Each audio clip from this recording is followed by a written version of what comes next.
Hello students, good evening. ये तुगलक वंश का पार्ट 2 है, यानी ये सेकंड वीडियो मुझे बनानी पड़ रही है, जिसके अंदर इसका कंटेंट कुछ ज़्यादा था और ये एक वीडियो में कवर नहीं हो पाया, तो सॉरी फॉर दिस। तैमूरों का आक्रमण। तैमूर बल्लों तुर्कों की गुरकान शाखा के प्रधान अमीर तुर्क का पुत्र था। कौन? तैमूर। उसका जन्म 1336 ईस्वी में ट्रांसऑक्शियान के केश नामक स्थान पर हुआ था। वह 1369 ईस्वी में समरकंद के सिंहासन पर बैठा। उसके बाद उसने प्रशिया, अफगानिस्तान, मेसोपोटामिया पर अपनी विजय प्राप्त की। 1398 ईस्वी के प्रारंभ में तैमूर के पुत्र पीर मोहम्मद ने मुल्तान पर आक्रमण किया और 6 माह के घेरे के पश्चात उस पर विजय प्राप्त की। तैमूर के पुत्र पीर मोहम्मद ने मुल्तान पर 6 महीने तक घेरा डाले रखा और उसके बाद उसको विजय मिली। तैमूर ने अप्रैल 1398 ईस्वी में भारत विजय के लिए प्रस्थान किया और सितंबर तक, यानी अप्रैल में तो आया था और सितंबर तक उसने सिंधु, झेलम, रावी नदियों को पार कर गया और 13 अक्टूबर 1398 को वह अंबाला पहुंचा और वहां पहुंचकर उसने काफ़ी लूटपाट की और भारी मारकाट मचाई। 17 दिसंबर में मल्लू इकबाल और सुल्तान को तैमूर का युद्ध हुआ और मल्लू और सुल्तान महमूद हार कर क्रमशः बारां और गुजरात में चले गए। 18 दिसंबर 1398 ईस्वी के तैमूर ने दिल्ली को लूटा और कत्लेआम किया। 15 दिन दिल्ली में टिककर वह फिरोजाबाद, मेरठ, हरिद्वार, कांगड़ा और जम्मू होता हुआ वापस लौट गया। 19 मार्च 1399 ईस्वी को उसने सिंधु नदी पर पुनः पार किया, सिंधु नदी को यानी दोबारा पार किया और तैमूर ने खिजर खां सैयद को मुल्तान, लाहौर और दीपालपुर का शासन सौंप दिया। यानी तैमूर ने आक्रमण तो किए और बहुत सी जगह जैसे प्रशिया, अफगानिस्तान, मेसोपोटामिया, अंबाला और दिल्ली, फिरोजाबाद, मेरठ, हरिद्वार, कांगड़ा, मतलब इन पर कुछ न कुछ उसने आक्रमण किया और फिर भी उसको खिजर खां सैयद को अपना मुल्तान, लाहौर, दीपालपुर का शासन सौंप कर वापस चला गया। और फिरोज शाह तुगलक 1391 ईस्वी से 1388 ईस्वी तक मोहम्मद तुगलक के अचानक मर जाने से सैन्य शिविर में हड़कंप मच गया।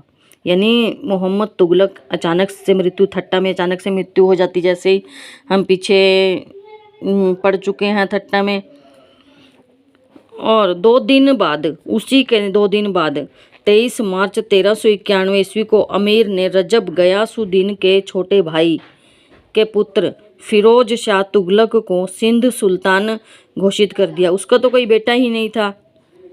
और फिरोज शाह तुगलक की माता आधुनिक पूर्वी पंजाब के हिसार जिले में स्थित अबोहर के भट्टी राजपूत रणमल की पुत्री थी।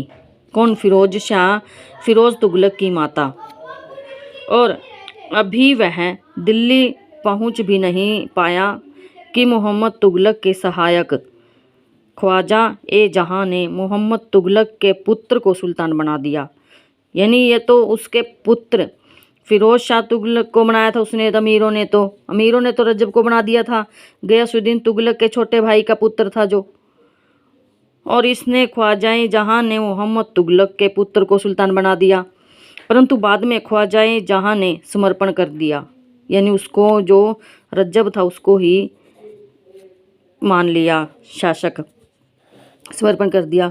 ख्वाजा जहां अपने अंतिम दिन समान के जागीरदार के रूप में बिताने के लिए गया, जागीरदारी के रूप में बिताने के लिए ख्वाजा जहां, लेकिन मार्ग में समाना के सेनापति शेर खान ने उसका वध कर दिया। फिरोज ने खाने जहां मकबूल को वजीर नियुक्त कर दिया। फिरोज ने एक दल के किले में बंगाल के हाजी इलियास शाह को परास्त किया। बंगाल के कहाँ का था यो? बंगाल का। हाजी इलियास शाह को परास्त कर दिया, लेकिन बंगाल को तुगलक साम्राज्य में नहीं मिलाया इसने। 1359 ईस्वी में फिरोज ने पुनः बंगाल पर आक्रमण किया और मार्ग में उसे जौनपुर नगर की स्थापना की। फिरोज तुगलक ने 6 नगरों की स्थापना करवाई। कौन कौन से थे वे? जिसमें फिरोज शाह, कोटला, हिसार, फिरोजाबाद, दिल्ली, फिरोजपुर, जौनपुर, उत्तर प्रदेश, फतेहाबाद प्रमुख थे। इन 6 नगरों की यानी हिसार, फिरोजशाहाबाद, कोटला, फिरोजाबाद, दिल्ली, जौनपुर, उत्तर प्रदेश, फतेहाबाद, इन सब नगरों की स्थापना करवाई। बिजली गिरने से कुतुब मीनार की ऊपरी मंजिल टूट गई थी, जिसे फिरोज तुगलक ने पूरा करवाया था। ऊपरली मंजिल को किसने पूरा था? कुतुब मीनार की बिजली गिरने से जो टूट गई थी, तो फिरोज शाह तुगलक ने उसे पूरा करवाया था। फिरोज ने नगरकोट विजित किया, नगरकोट को जीता और ज्वालामुखी मंदिर से 300 संस्कृत के ग्रंथ लेकर आया। ज्वालामुखी मंदिर से वो 300 संस्कृत के ग्रंथ लेकर आया और इन ग्रंथों का उसने राजकवि आजुद्दीन खालिद खामा उसका वो राजकवि था, द्वारा फारसी में अनुवाद करवाया और इस अनुवादित संग्रहण को दलाइले फिरोज शाही कहा जाता है। जो संस्कृत के ग्रंथ वो ज्वालामुखी मंदिर से लेके आया था और उसने इसका फारसी में अनुवाद कराया, तो इसको दलाइले फिरोज शाही कहा गया है। 1361 ईस्वी में फिरोज ने सिंध के विरुद्ध सैन्य अभियान भेजा। अकाल और महामारी के कारण अभियान असफल रहा, क्योंकि वहाँ उस वक्त अकाल पड़ गया था। फिरोज तुगलक ने मोहम्मद बिन तुगलक द्वारा शुरू किए गए जहाँ पनाह नगर का निर्माण कार्य पूरा करवाया। जहाँ पनाह नगर जो फिरोज तुगलक ने, जो मोहम्मद बिन तुगलक द्वारा शुरू किया गया था और पूरा किसने करवाया था? फिरोज शाह तुगलक ने। फिरोज ने स्वयं को मिस्र के खलीफा का नायाब घोषित किया। फिरोज ने शासन के 6 वर्षों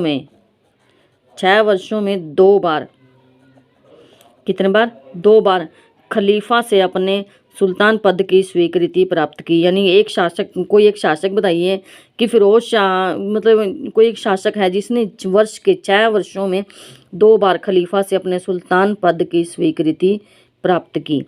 कौन था वो? फिरोज शाह तुगलक। और 20 सितंबर 1388 को फिरोज की मृत्यु हो जाती है। राजस्व नीतियाँ, जो इसकी तुगलक वंश की राजस्व नीतियाँ हैं, जनता ने गांवों को भरने और विश्वास उत्पन्न करने के लिए फिरोज ने मोहम्मद तुगलक द्वारा दिए गए तकावी ऋण को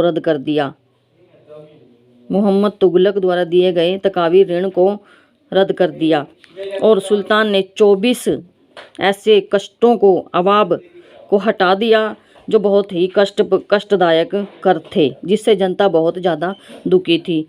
कुरान के नियमों के अनुसार केवल 4 कर, कुरान के नियम के अनुसार उसने केवल 4 कर, खराज, खुम्स, जजिया और ज़कात ये लिए। ये खम्स जो था ये तो मतलब जो युद्ध में लूटी गई संपत्ति से था, उससे लिया जाता था। युद्ध में लूटी गई संपत्ति के हिस्से थे इसके अंदर, खम्स के अंदर। और सुल्तान ने हक्के शर्ब नामक सिंचाई कर लगाया, जो पैदावार का 1/10 भाग थी। सिंचाई कर लगाया उसने सब पहले, हक्के शर्ब। फिरोज शाह द्वारा लगाए गए 4 कर, खराज जो भूमि कर था, यानी एक भूमि नॉर्मल भूमि से लिया गया कर। खम्स युद्ध से प्राप्त लूट का 1/5 भाग, यानी जो भी आपका 100% है उसमें से 1/5 भाग आप शासक को दोगे। जजिया जो गैर मुसलमानों से लिया जाने वाला कर था, जो हिंदू थे वो मुसलमान बने थे उनसे यह कर लिया जाता था। और ज़कात मुसलमानों से 2.5% की दर से लिया जाने वाला यह कर था। फिरोज शाह द्वारा प्रचलित सिक्के, शंशगनी चांदी का सिक्का था, अद्धा चांदी और तांबे के मिश्रण का सिक्का था, और बिस्वा मिश्र धातु का सिक्का था। यानी बिस्वा क्या था? मिश्र धातु का था, और अद्धा चांदी और तांबे का, और शंशगनी तांबे का सिक्का था। फिरोज ने दिल्ली के आसपास 1200 बाग लगवाए, फलों के बाग लगवाए 1200, जिसमें से 1,80,000 टका वार्षिक की आय होती थी। कृषि की उन्नति के लिए इसने यमुना सतलज नदियों से सिंचाई के लिए 4 नहरें निकलवाई। सुल्तान ने अशोक द्वारा निर्मित 2 ऐतिहासिक स्तंभ को मेरठ व अम्बाला टोपरा से हटाकर दिल्ली मंगवाया।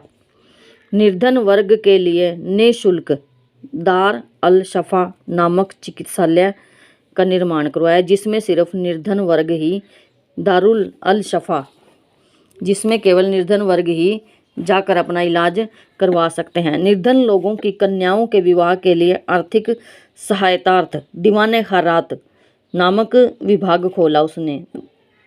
फिरोज तुगलक ने दीवाने बंदगान नामक दासों के लिए एक विभाग खोला, जिसमें दास अपनी तकलीफ़ों को बता सकता है, और उसके शासनकाल में दासों की संख्या 1,80,000 तक पहुंच गई थी। बर्नी द्वारा रचित फतवाए जहांदारी और तारीख़ फिरोज शाही उसी के शासनकाल में लिखी गई हैं। यानी फिरोज शाह तुगलक के शासनकाल में लिखित पुस्तकें कौन सी हैं? फतवाए जहांदारी और तारीख़ फिरोज शाही। फिरोज ने स्वयं फतुहात फिरोज शाही, यानी उसने खुद लिखी हैं, ये फिरोज शाह तुगलक ने खुद लिखी हैं। फतुहात फिरोज शाही नाम से अपनी आत्मकथा लिखी है। फिरोज शाह तुगलक ने अपने राजकीय पदों को वंशानुगत घोषित कर दिया और सैनिकों को वेतन के बदले जागीरें देने की प्रथा को पुनर्जीवित कर दिया। वो पहले शासकों ने तो इसको बंद कर दिया था, नगद वेतन देने लगे थे अलाउद्दीन खिलजी, तो अब इसने दोबारा चालू कर दी इसी को। हेनरी इलियट और एल्फिंस्टन ने फिरोज को सल्तनत युग का अकबर कहा है। ये दोनों विद्वान थे। फिरोज शाह तुगलक के उत्तराधिकारी। फिरोज शाह तुगलक का उत्तराधिकारी उसका पुत्र तुगलक शाह गयासुद्दीन तुगलक द्वितीय के नाम से सिंहासन पर बैठा। गयासुद्दीन तुगलक के नाम से सिंहासन पर बैठा। 19 फरवरी 1379 ईस्वी में वह एक षड्यंत्र का शिकार हो गया और अमीरों ने अबू बकर को सुल्तान बनाया। उसी समय 24 अप्रैल 1379 ईस्वी को फिरोज का दूसरा पुत्र नासिरुद्दीन मोहम्मद स्माना में सुल्तान बन बैठा। यानी अबू बकर को तो अमीरों ने बना दिया था सुल्तान, और उसका फिरोज का जो दूसरा पुत्र था नासिरुद्दीन मोहम्मद स्माना में वह खुद सुल्तान बनकर बैठ गया। अतः अबू बकर को समर्पण करना पड़ा। नासिरुद्दीन मोहम्मद ने 1394 ईस्वी तक शासन किया। नासिरुद्दीन मोहम्मद के बाद कुछ समय के लिए उसका पुत्र हुमायूं सुल्तान बना।